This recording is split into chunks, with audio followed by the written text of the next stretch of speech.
Good evening. I'd like to welcome you to what I call a special episode of the Wright Experience. I'm Dr. William T. Wright Jr., the founder and host of this show. Tonight, we're going to have our first guest host, who is the assistant superintendent for Hertford County Public Schools, and she's served in that role for the last 4 years. We'll talk a little bit about her in a minute. And also tonight, we are having the executive director of North Carolina Education Corps, which is an exciting program that is about making student outcomes better. You'll hear a lot more about that shortly.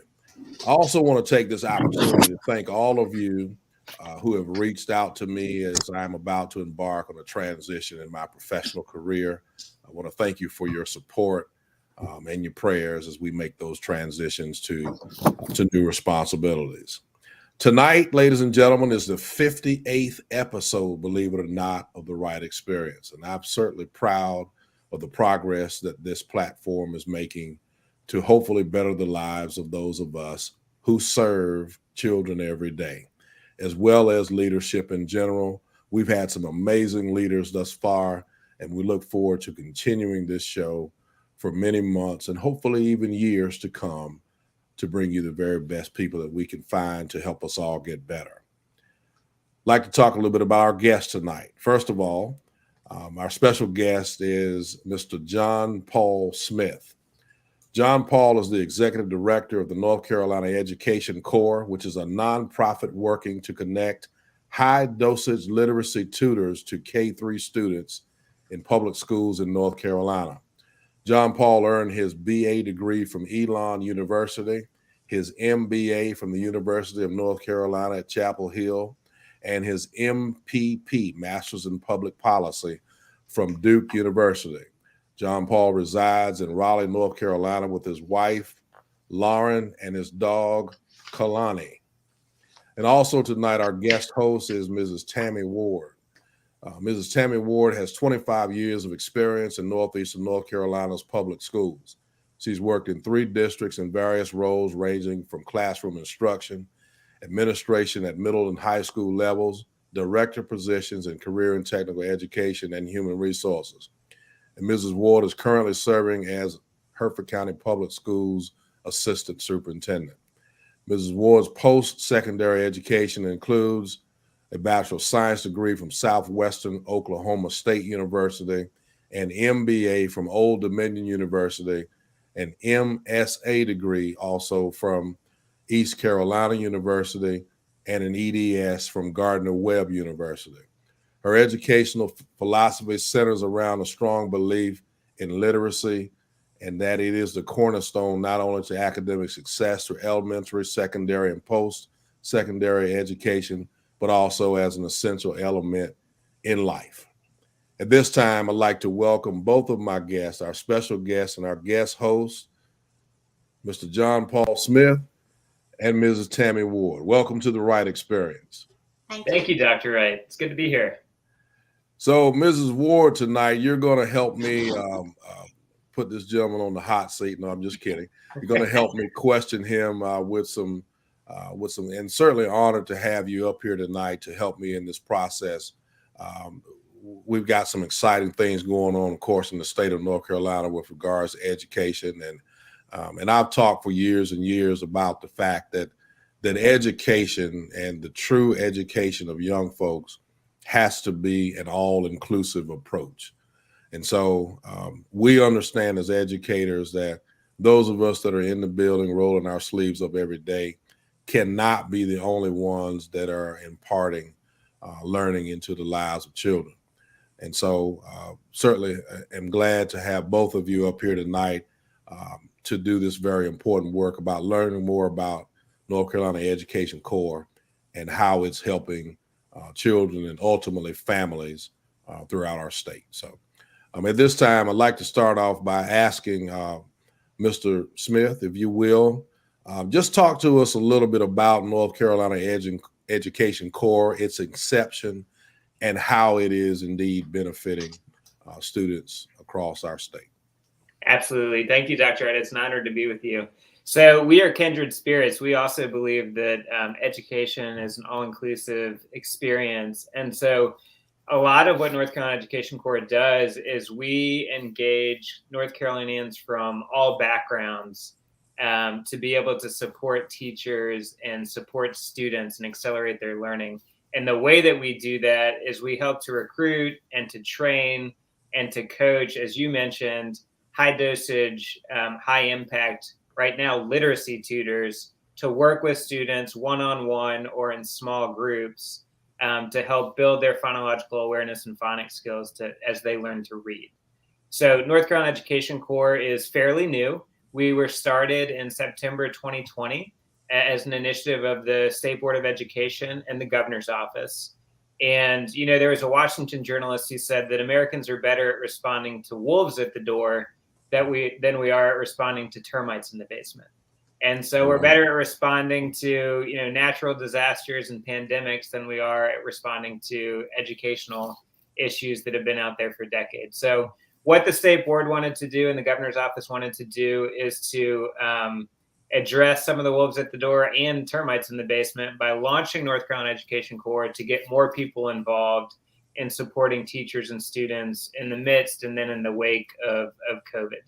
So we've since spun out as a 501c3 nonprofit, and we are currently working with 24 school districts across the state of North Carolina and helping them to recruit and to train and to coach these high impact tutors who are working with K-3 students to help them learn how to read.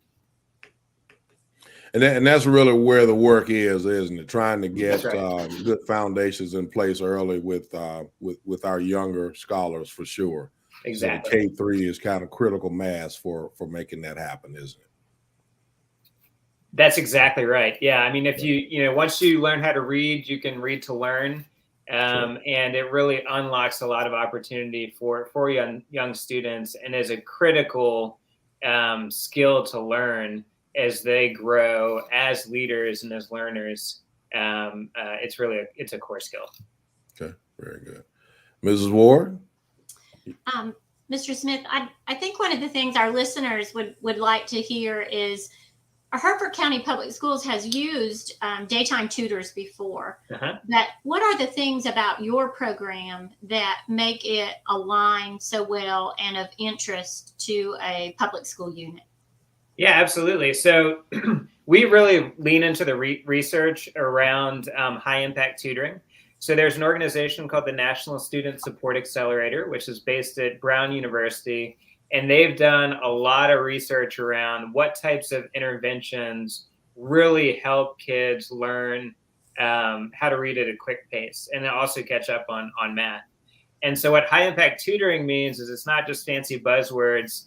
It's actually an approach to tutoring, which includes all tutors are working either one-on-one or in small groups with the students that they're working with. They're working with those same students 3 times a week for 30 minutes a session.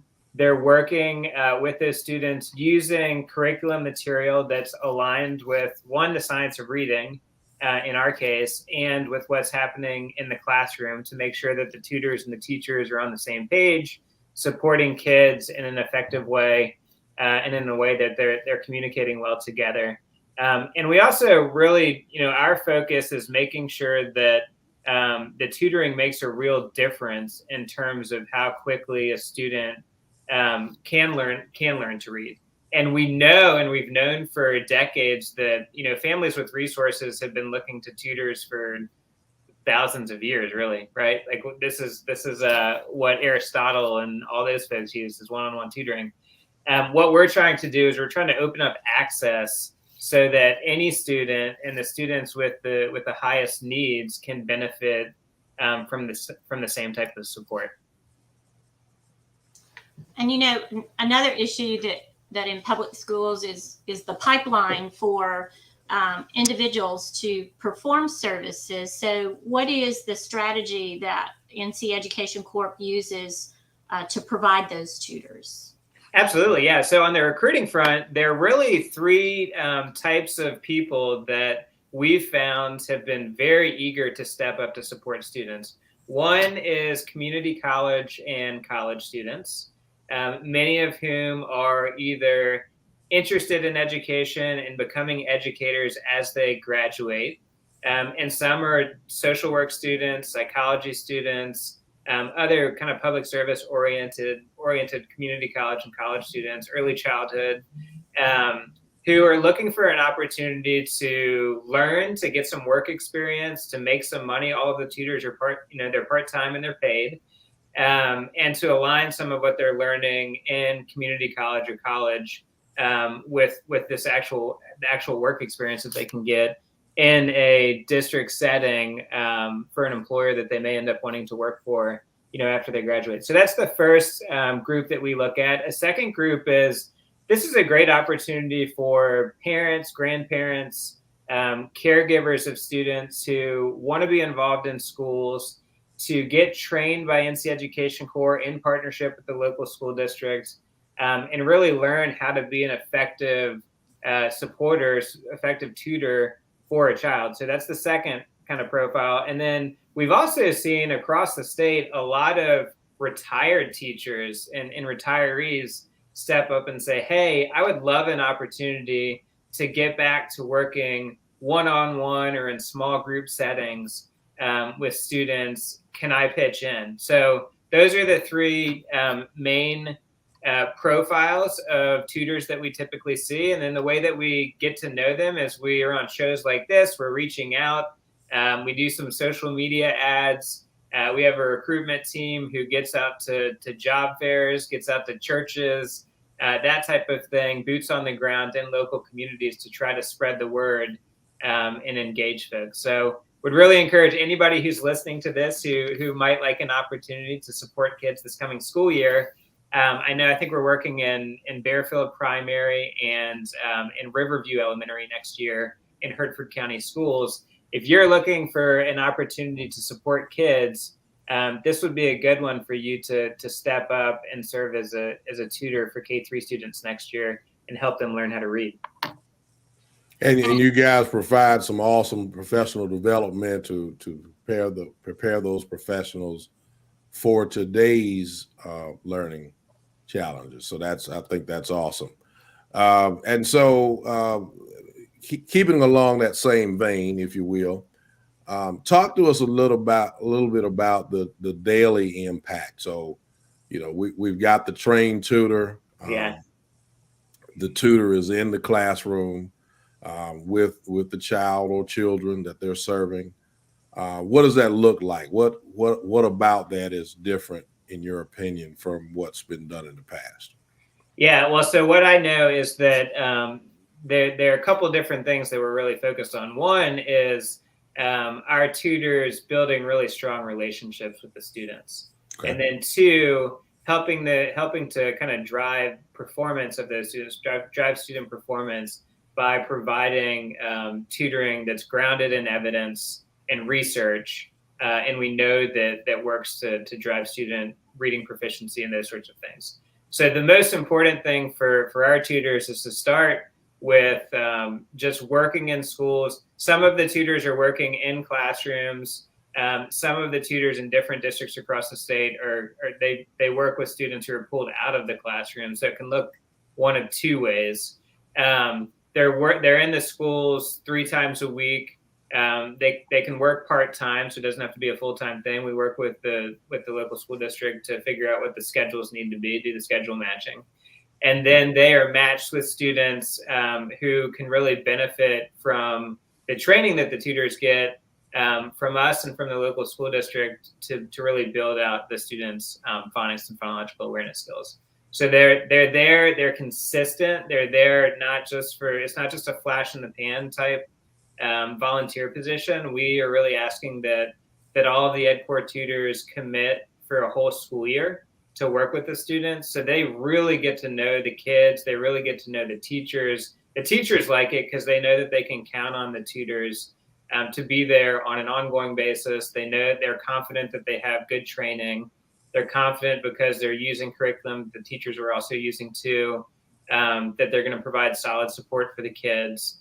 And so it's really an exceptional opportunity for folks to make a huge difference in the lives of kids. I don't know about y'all, but I can remember who taught me how to read. Sure. And the kids that these tutors support will be thinking of the tutors when somebody asks them 20 years from now, who helped you learn how to read? So that's a pretty cool thing. Yeah, my very first reading teacher is named William Wright Sr., but I know what you mean in the classroom. Exactly, yeah. Yeah, absolutely, yeah. But yeah. So moving kind of to a different kind of subject, but maybe not so much. What advice would you give to leaders who are looking to expand and have programs like this, or this program itself, in their, whether it's a superintendent or a principal that the interest has sparked and so forth? What advice would you give them? Yeah, I think that, a couple of things come to mind to start. One is first, do no harm, right? Like, okay. We know that school administrators and teachers are under a tremendous amount of pressure. They have been for a long time. I have three sisters. One of them is an 8th grade math teacher in the state of North Carolina.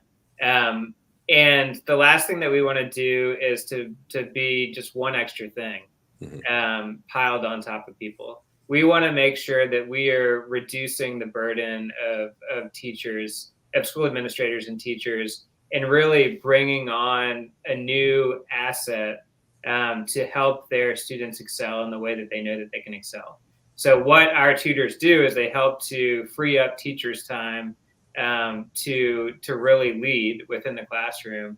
And so as we think about, how can we help to lead alongside superintendents like Dr. Wright and leaders like Ms. Ward, the first thing we think about is, how can we make sure that we're not doing any harm? How do we make sure that we're listening and paying attention, yes, to what do we know based on research is going to drive results, but two, how do we also develop strong relationships with folks to make sure that we all actually enjoy working together and want to continue making a difference together, not just for one school year, but for many years to come. So those are the first couple things that come to my mind. Okay. Awesome. I think one thing, Dr. Wright, I could add to that is that in that partnership that we have with NC Education Corp, they provide a lot of supportive roles. It's not a partnership where they come to you and ask you to just join on to their initiative. They actually provide us with the support and the direction and very good contact on a regular basis to make sure that things are going well. So that's very appreciated from the public school unit's perspective. Okay. And it's also the way that very solid partnerships are formed, where right. we work collaboratively rather than being voluntold, like happens sometimes in our profession, for sure. So that's great. Yeah. That's great. That's great to know. So your background is kind of similar to mine. We did the business thing, all three of us, in fact, on this show.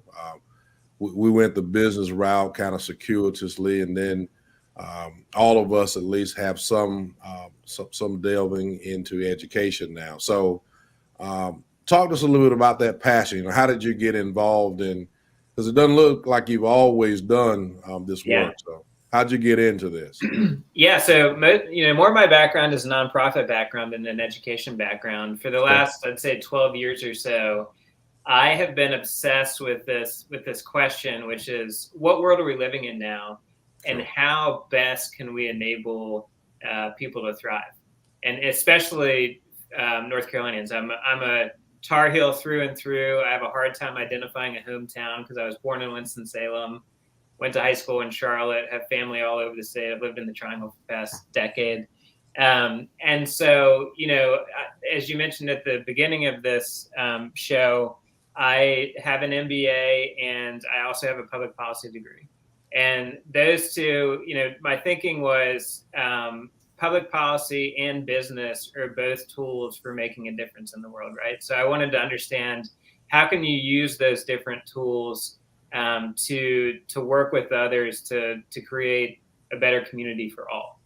So that's what I've been interested in. And most of my professional experience has really been in nonprofits. And so part of that was I got involved in some work around creating more opportunities for young people across the country to serve through programs like AmeriCorps.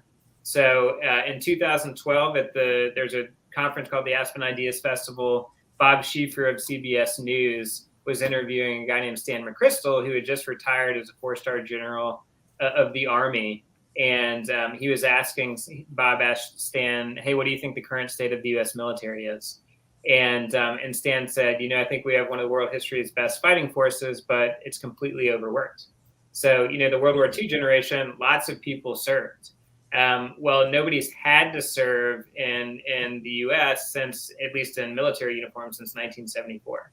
So Schieffer asked a natural follow-up question to McChrystal, which was, well, do you think that we should reinstate the draft? Right now, it's less than 1% of Americans serve in the military.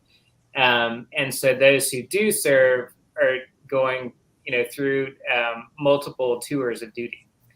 And so, what McChrystal's response was to that is, one, I don't think it would be politically feasible to reinstate the draft. But two, when I think about national security, I'm not just thinking about what's happening abroad. I'm thinking about what's happening internally within the United States. And to me, I think we need to get more people engaged in supporting education and get more young people involved in programs like AmeriCorps or to serve as teachers in different places across the country. So I got involved in that initiative in the state of North Carolina.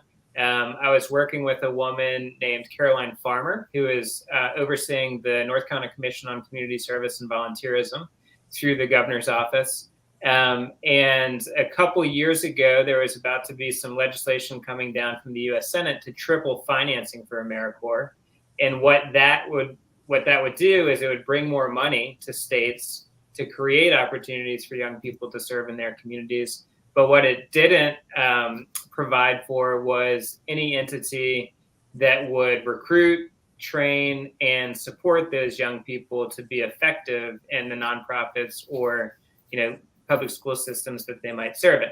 So I was having a conversation with Caroline about this, and during that conversation, she said, the chair of the State Board of Education, Eric Davis, he's interested in engaging more North Carolinians to support public school districts, teachers, and students in the wake of COVID. The mechanics of that, the recruitment, the training, all of that are very similar to what you're talking about. Would you be interested in helping us to launch North Carolina Education Corps? So that's the backstory to how I got involved in this particular initiative. Okay. And you touched on a couple of things there that I think are very key. First of all, if we can convince, and I've been saying this for a while, this is just not tonight, if we can convince people to take these $35,000 a year jobs that we're offering them, certainly we're getting people right now in our profession of diverse backgrounds. And so with that comes not the problem. I don't call it a problem, but the challenge of making sure that we prepare them properly. That's right. To do this good work that they want to do. The people that we're hiring now, they want to be successful educators.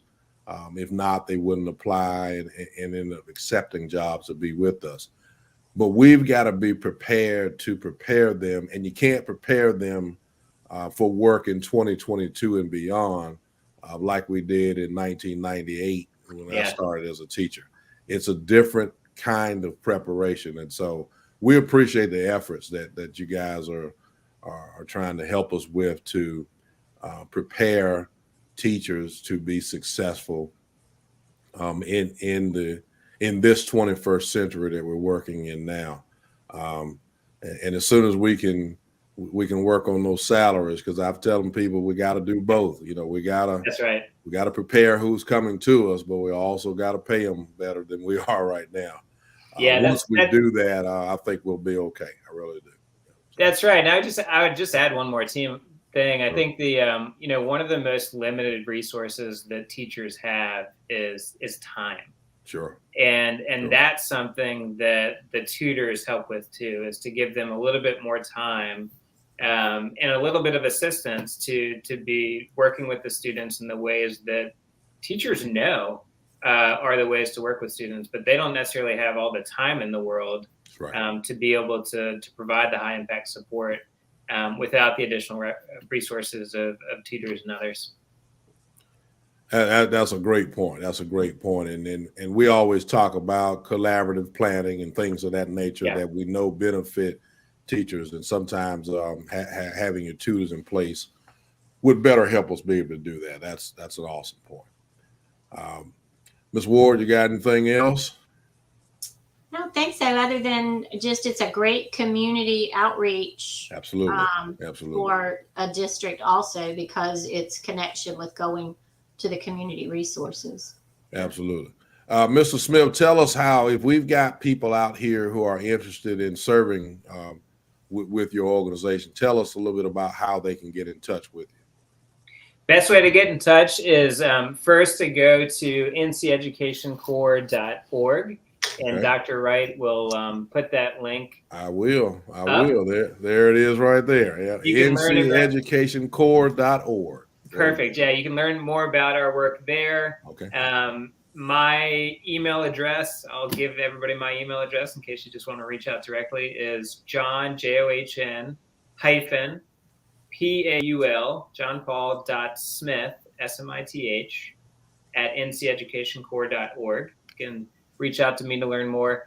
Would encourage you to take a look at the website, and then we're going to start recruiting tutors for this coming school year over the summertime. Would love to hear from you if you're interested in becoming a school tutor next year. Like I said, in Hertford County schools, we'll be working in Bearfield Primary and in Riverview Elementary. And I think in Miss Ward, you may know for sure, we may have a couple tutors doing the reading camps as well. We are very fortunate that we have five NC Education Corp tutors that are going to be working in our summer reading camps.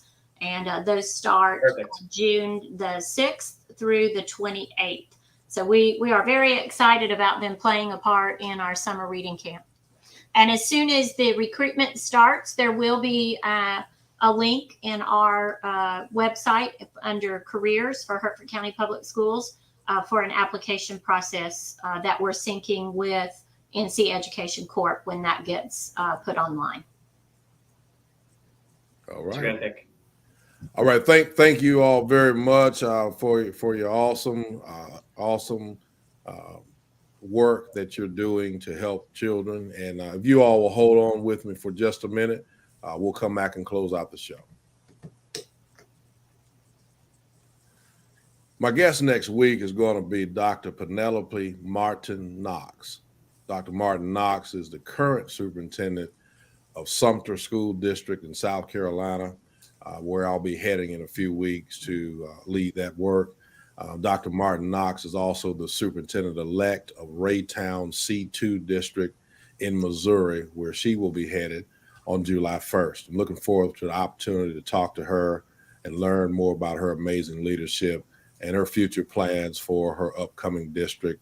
And then we might sneak in a question or two about Sumter District and what I have to look forward to. I'm absolutely excited about the experience, an opportunity to interview her and those endeavors that are forthcoming for me personally with the work that's ahead of me. It's been 6.5 amazing years in Hertford County Public Schools. We'll talk a little bit more about that in another episode, but certainly I'm also looking forward to the experience that I have forthcoming. I'm also appreciative to you for continuing to be a part of this audience that is growing by leaps and bounds. We are trying new things, as you can see tonight. We're going to continue to keep laser focused to our initial mission of making sure that we bring you the very best leaders that we can find, with a focus on educational leadership, of course, but from time to time, we'll also fuse in other leaders because leadership is leadership. And we're just so excited that You seem to be enjoying the content that we're bringing to you on a weekly basis. And so thank you very much for that. Mr. John Paul Smith and Mrs. Tammy Ward, I want to thank you all also for being guests. And Ms. Ward, you have the honor of being my first guest host ever. Thank you. On this show. So, in your future endeavors as well, I certainly wish you the very best. And Mr. Smith, certainly thank you for agreeing to be a guest on this show. When I learned that I had the opportunity to get you, we kind of jumped at that because we do appreciate the work that you're doing, not only in Hertford County Schools, but across the state of North Carolina. And that work is so essential to making sure that our young folks not only recover, we talk about learning recovery, but in your case, working with K-3 students in particular, creating that foundation that children need in order to be successful in life. You know, we can talk about, as you said, who taught us how to read, who got us started on the emphasis on learning and so forth and so on. And most of that work, of course, began even before kindergarten, but certainly in K-3. Those are such critical foundational years, and you got to get it right then for kids in order to make sure that they're where they need to be as the future presents itself. So thank you for the work that you do. Well, it's an honor to be with you and your audience tonight and to do this work together, because that's what it's going to take. Absolutely. To the Wright Experience audience. We want to also remind our families of your Scholastic Book Initiative for our pre-K through fourth grade students, that a Scholastic book pack was sent home to every student with a selection of books addressing social emotional learning to help our families incorporate literacy throughout the summer. So I think that was a great initiative from Hertford County Public Schools to continue to emphasize the importance of family literacy. Thank you, Mrs. Ward. You're almost making it sound like I'm a pretty good leader. How about that? No, it's a collaborative effort, to say the least. But thank you for that. I appreciate that. And to the Wright Experience audience, I want to thank you all for your unwavering support. Good evening.